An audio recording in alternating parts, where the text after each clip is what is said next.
ഒരിടത്ത് ഒരു പുരോഹിതന് ഒരു മകളുണ്ടായിരുന്നു. ബാല്യത്തിൽ ഒരു ദിവസം അവൾ അച്ഛനോടും അമ്മയോടും പറയാതെ കാട് കാണാൻ പോയി. നടന്ന് നടന്ന് വഴിതെറ്റി അങ്ങനെ അവളെ കാണാതെയായി. വർഷം 3 കഴിഞ്ഞു. ധീരനായ ഒരു വേട്ടക്കാരൻ ഒരു ദിവസം വേട്ടയാടുന്നതിനായി ഈ കാടിൻ്റെ ഉള്ളിലേക്കു കടന്നു. പതിവായി എല്ലാ ഒഴിവു ദിവസവും തൻ്റെ വേട്ടപ്പട്ടിയും തോക്കുമായി ഉൾക്കാട്ടിൽ പോയി വേട്ടയാടുക എന്നുള്ളത് ആ യുവാവിൻ്റെ വിനോദമായിരുന്നു. ഈ ദിവസം കാട്ടിലേക്ക് കയറി കുറച്ചു ദൂരം ചെന്നപ്പോൾ വേട്ടപ്പട്ടി പെട്ടെന്നു നിന്നു. അതിൻ്റെ രോമങ്ങൾ അപകട സൂചന കാണിച്ചു. വേട്ടക്കാരൻ ചുറ്റും ശ്രദ്ധയോടെ നോക്കി. അയാളുടെ മുമ്പിലെ കാട്ടുവഴിയിൽ അല്പം ദൂരെ ഒരു വലിയ മരത്തിൻ്റെ കുറ്റി കണ്ടു. ഒരു ഗ്രാമീണൻ ആ കുറ്റിയിൽ കയറി നിൽക്കുന്നു. അയാൾ തൻ്റെ മരത്തൊലി കൊണ്ട് ഉണ്ടാക്കിയ ചെരുപ്പ് വൃത്തിയാക്കുകയാണ്. അയാൾ ജോലി തുടരുന്നതിനിടയിൽ അസ്തമിക്കുന്ന ചന്ദ്രനെ ഭീഷണിപ്പെടുത്തുന്നുമുണ്ട്. വെട്ടം, എനിക്ക് വെളിച്ചം തരൂ ചന്ദ്ര, നേരം വെളുത്തു തുടങ്ങുന്നതേയുള്ളൂ. ആ ഗ്രാമീണൻ്റെ രൂപവും വാക്കുകളും പെരുമാറ്റവുമെല്ലാം വളരെ വിചിത്രമായി വേട്ടക്കാരന് തോന്നി. അയാൾ വിചാരിച്ചു, എന്താണ് ഈ നാട്ടിൻ പുറത്തുകാരൻ കാട്ടിൽ ഒറ്റയ്ക്ക് താമസിക്കുന്നത്? കണ്ടിട്ട് ചെറുപ്പമാണെന്ന് തോന്നുന്നു, പക്ഷെ ഇയാളുടെ മുടിയെല്ലാം ശരിക്കു നരച്ചിരിക്കുന്നു. അയാൾ മനസ്സിൽ കണ്ടതേയുള്ളൂ, പക്ഷേ ഗ്രാമീണൻ അത് ഊഹിച്ചു. എന്നിട്ട് പറഞ്ഞു, ഞാൻ നരച്ചത് എന്താണെന്നോ?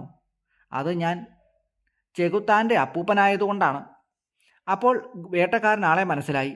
ഇത് ഒരു സാധാരണ ഗ്രാമീണനോ കൃഷിക്കാരനോ ഒന്നുമല്ല, വനത്തിലെ ഭൂതമാണ്. അയാൾ തോക്കെടുത്ത് ഒറ്റ വെടി ഭൂതത്തിൻ്റെ വയറ്റത്തു തന്നെ കൊണ്ടു. അത് ഉറക്കെ കരഞ്ഞു, ഞെരങ്ങി താഴെ വീണു. അടുത്ത നിമിഷം ചാടി എണീറ്റ് കാട്ടുപൊന്തകൾക്കുള്ളിൽ മറഞ്ഞു. അതിൻ്റെ പിറകെ പട്ടിയും വേട്ടക്കാരനും ഓടി. ഭൂതം ഓടിക്കൊണ്ടേയിരുന്നു. ഓടി ഓടി പർവ്വതത്തിലേക്ക് കയറി. അവിടെ ഉണ്ടായിരുന്ന ഒരു മലയിടുക്കിലേക്ക് പാഞ്ഞു കയറി. ഒരു വലിയ പിളർപ്പിനുള്ളിൽ ഒരു കുടിലുണ്ടായിരുന്നു. വേട്ടക്കാരനും പിന്നാലെ തന്നെ എത്തി. അയാൾ കുടിലിൽ കയറി നോക്കി. കാട്ടുഭൂതം അവിടെ ഒരു ബെഞ്ചിൽ കിടന്ന് ഉരുളുന്നു. ശ്വാസം കിട്ടുന്നില്ല എന്ന് തന്നെ പറയാം. തൊട്ടടുത്ത് ഒരു പെൺകുട്ടി നിന്ന് വലിയ ദുഃഖത്തോടു കൂടി കരയുന്നു. ഇനി ആരാണ് എനിക്ക് തിന്നാനും കുടിക്കാനും തരുന്നത്? വേട്ടക്കാരൻ ചോദിച്ചു. ഹായ് സുന്ദരി, പറയൂ, നീ ആരാണ്? എവിടെ നിന്ന് വരുന്നു? ധീരനായ വേട്ടക്കാരാ, എനിക്കൊന്നും അറിഞ്ഞുകൂടാ. ഞാൻ ആരാണെന്നും അറിയില്ല. ഞാൻ പുറം ലോകം കണ്ടിട്ടില്ല. എൻ്റെ അച്ഛനും അമ്മയും ആരാണെന്നും എനിക്ക് അറിവില്ല. ശരി, വേഗം വരൂ, ഞാൻ നിന്നെ റഷ്യയിലേക്ക് കൊണ്ടുപോകാം. അയാൾ അവളെ തന്നോടൊപ്പം കൂട്ടി കാട്ടിൽ നിന്നും പുറത്തു വന്നു. ഗ്രാമങ്ങളിലൊക്കെ അവളുടെ മാതാപിതാക്കന്മാരെ തിരക്കി നടന്നു. ബാല്യത്തിൽ കാട്ടിൽ നടക്കാൻ പോയ പെൺകുട്ടിയെ കാട്ടുഭൂതം തട്ടിക്കൊണ്ടുപോയതാണ്.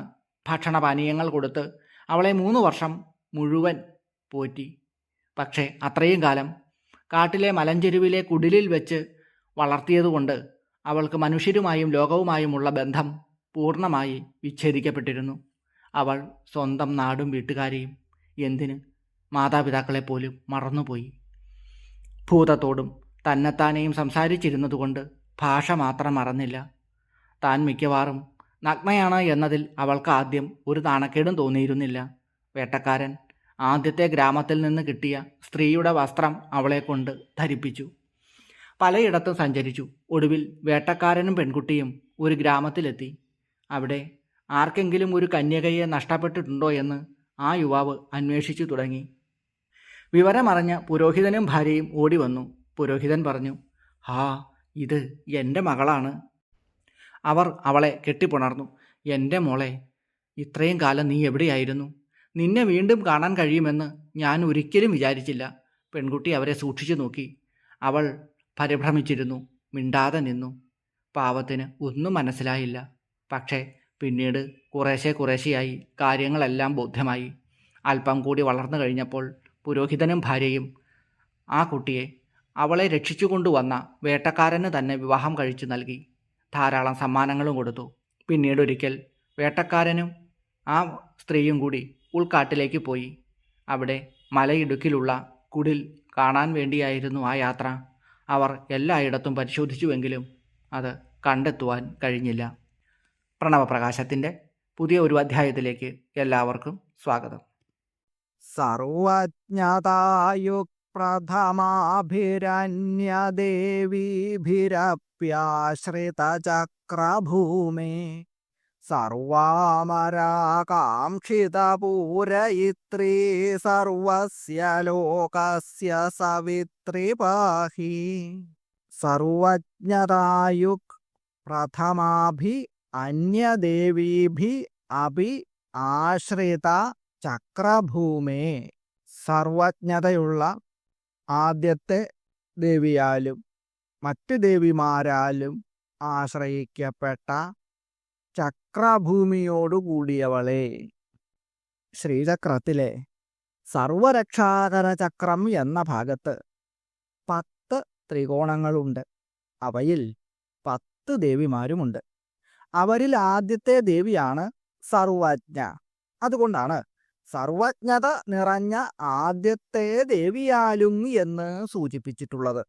സർവജ്ഞ, സർവശക്തിമയി, സർവ ഐശ്വര്യപ്രദ, സർവജ്ഞാനമയി, സർവവ്യാധി വിനാശിനി, സർവാധാരസ്വരൂപ, സർവപാപഹര, സർവാനന്ദമയ, സർവരക്ഷാസ്വരൂപിണി, സർവേപ്സിത ഫലപ്രദ എന്നിവരാണ് സർവജ്ഞ എന്ന ദേവിയിൽ ആരംഭിക്കുന്ന ശ്രീചക്രത്തിലെ 10 ത്രികോണങ്ങളിൽ ഓരോന്നിലുമായി അധിവസിക്കുന്ന ദേവതകൾ. നിഗർഭയോഗിനികൾ എന്നാണ് ഇവർക്ക് പൊതുവായിട്ട് പറയുന്ന പേര്. സർവാമരാകാംക്ഷിതപൂരയിത്രീ, എല്ലാ ദേവന്മാരുടെയും ആഗ്രഹങ്ങളെ പൂരിപ്പിക്കുന്ന അമ്മയ്ക്ക് നമസ്കാരം. എല്ലാ ലോകത്തിൻ്റെയും മാതാവായ ലളിതാ പരമേശ്വരി ദേവി, അമ്മേ, അവിടുന്ന് ഞങ്ങളെ രക്ഷിച്ചാലും. നമ്മുടെ ജീവിതത്തിൽ 3 തരം വിഘ്നങ്ങളാണ് അഥവാ 3 തരം ദുഃഖങ്ങളാണ് ഉണ്ടാകുന്നത്. അവയെ താപത്രയങ്ങൾ എന്ന് പറയും. ആധ്യാത്മികം, ആധിഭൗതികം, ആധിദൈവികം.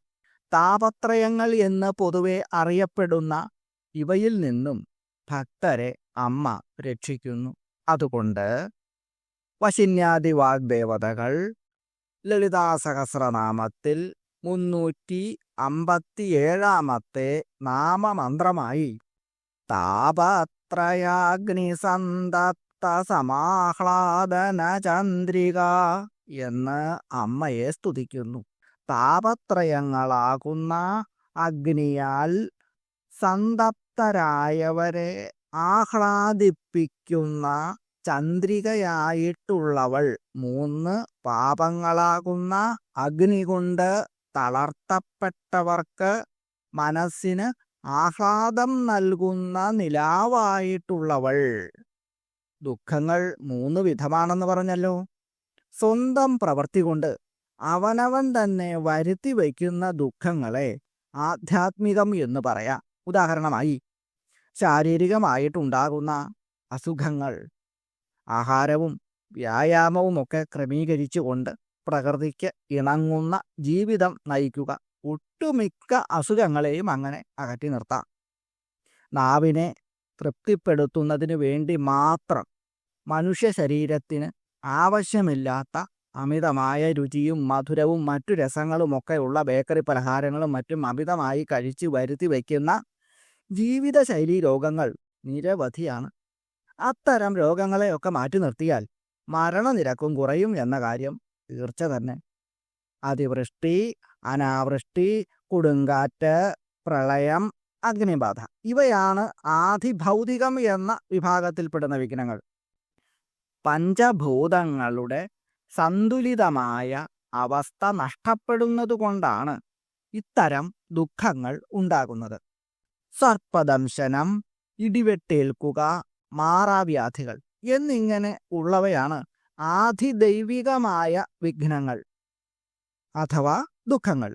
ഈ 3 തരത്തിലുള്ള ദുഃഖങ്ങൾക്കും പരസ്പരം ബന്ധമുണ്ട്. ഈ നാമമന്ത്രത്തിൽ അഗ്നിയായിട്ടാണ് ഈ 3 തരത്തിലുള്ള ദുഃഖങ്ങളെയും രൂപണം ചെയ്തിരിക്കുന്നത്. അഗ്നിയിൽ വീഴുന്ന വസ്തുക്കൾ തപിക്കുന്നതുപോലെ തന്നെ താപത്രയങ്ങളിൽ ഏതിലെങ്കിലും പെട്ട വ്യക്തി താപം അനുഭവിക്കുന്നു. താപം എന്ന പദത്തിന് ദുഃഖം എന്നും അർത്ഥമുണ്ട്, ചൂട് എന്നും അർത്ഥമുണ്ട്. ചൂട് എന്ന അർത്ഥത്തിൽ എടുക്കുമ്പോൾ നിലാവ് അതിന് മറുമരുന്നാണ്. ചൂട് കൂടിയ വെയിലിൽ താപം അനുഭവിക്കുമ്പോൾ കുളിർനിലാവ് തട്ടുമ്പോൾ സന്തോഷമുണ്ടാകും. താപത്തിന് മറുമരുന്നാണ് പൂനിലാവ്.